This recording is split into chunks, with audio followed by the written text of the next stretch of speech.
These are tough times for America's labor movement.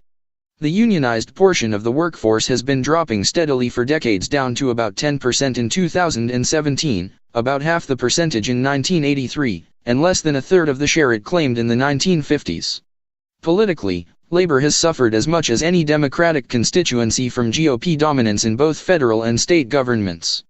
They are perhaps particularly aggrieved by the presidency of Donald Trump, who manages to appeal to some working-class voters while pursuing a relentlessly plutocratic agenda. And Trump's first Supreme Court justice helped produce this year's disastrous Janus v. AFSCME decision, which regardless of state laws will prevent public sector unions, the big bright spot in union membership, from collecting fees for representing non-members in negotiating wages and benefits. In effect, Janus imposes right-to-work rules on all government employees, reflecting those state laws that ban any employers and unions from negotiating union shop contracts where some form of membership or dues paying is required of all union beneficiaries. Up until now, 27 states have imposed right-to-work laws affecting private as well as public sector workers. Last year, after Republicans gained their first trifecta control of state government in years, Missouri moved to become the 28th right-to-work state.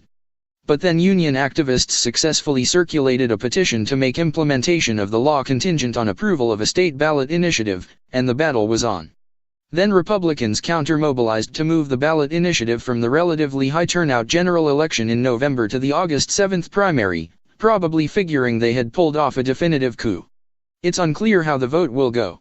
But without question, unions in and beyond Missouri have made this a gut check, and have done about everything they can to make this a Waterloo for the rampaging anti-labor GOP.